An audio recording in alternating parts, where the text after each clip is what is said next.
Hey, what's up? My name is Chris 2. I play bass and sing in a band called Anti-Flag. These are records in my life on northerntransmissions.com.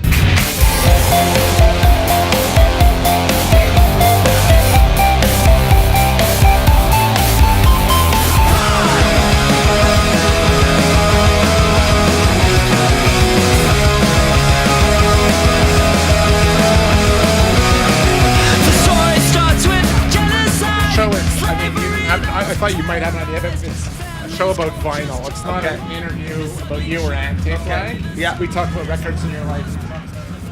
Chris? Yeah. Give us a memory of the first record you bought at the mall or, your mom bought for you. Yeah. So, I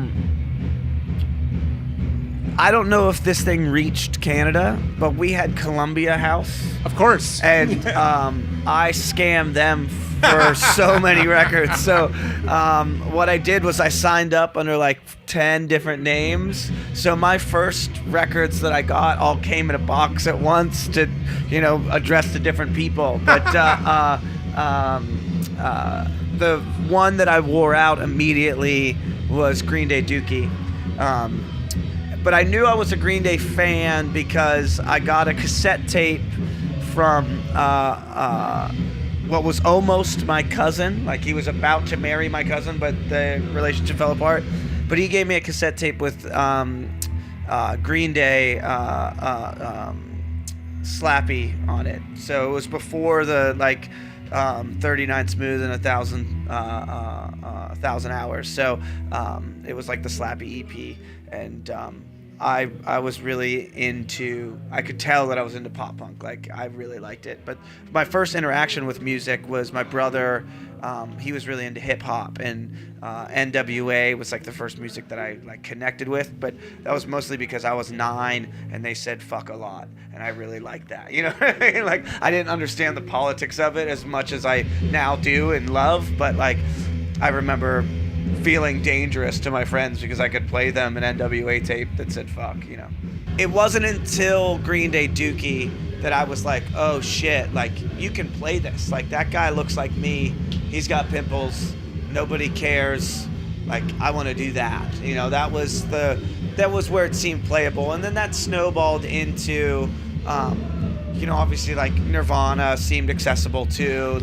And that was the gateway drug to punk rock. And then you find out about Lookout Records, and we find out about all the things coming out of the West Coast, and then you go even further to the East Coast, and you get Minor Threat, and then it's really playable because it's 2 notes, and that's why I think that I'm still so drawn to punk rock, is that it doesn't have this separation between audience member and band or artist or whatever. It's anyone out here can do what we're doing. So that's a really empowering thing to have happen to you when you're 14 years old.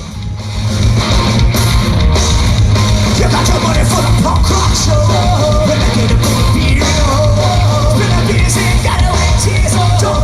So is there an album from your collection, let's say, that you this is one you get to save if there was an asteroid crashing to Earth? Yeah. So I have a few, but the record that I don't touch. Well, second place would be my sealed copy of Sam Cooke Live at Harlem Square Club. Wow. Which is it's the best live record that there is, and I would keep it to never listen to it, to keep it sealed. But I think if the asteroid's coming, I have what's called a blood splatter version of Abbey Road, where it's got an extra hit of red in the pressing. So in the street where they're walking, it looks like there's a blood stain in the road. And what's that from? How is it a rare? It's an Australian pressing, yeah. Australian? Yeah. And that's the coolest record I own. And also my favorite record is Abbey Road. So that's why I shelled out the bucks for that one. I was going to say, that sounds intensely rare because Beatles collectors are Yeah. I got really lucky. I walked into it in a record store in Melbourne, Australia, and the guy was like, this just came in. And I was like, and it's leaving right now. Yeah.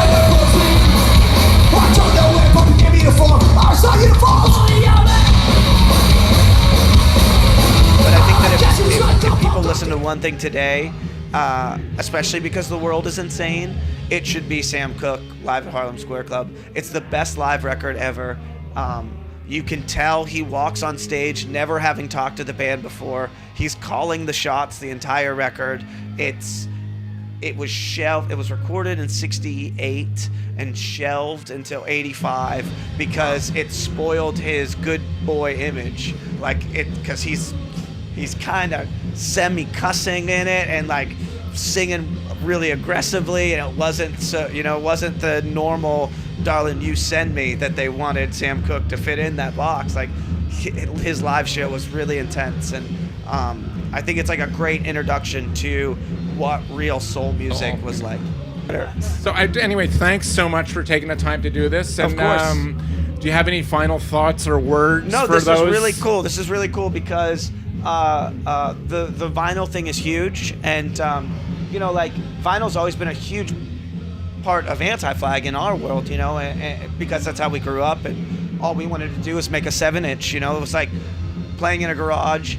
Well, let's make a 7-inch. Then you make a 7-inch. Like, let's play in New York City. Then you play in New York City. Then let's go to LA. And then before you know it, we're in Vancouver 20 plus years later, and we're still making records because of it. Now, I understand that the culture has caught up to a lot of us that have been involved in records before, but I'm okay with that. Let's not look down on our new folks who are entering the medium, because it's a really important Great point. But that being said, we should tell them about great records that they should go and find, because that's part of the joy of records. I love that Urban Outfitters has them. That's nice. But like going into the shop and finding the record, like that is part of that process too. So that's not let that get lost in the shuffle.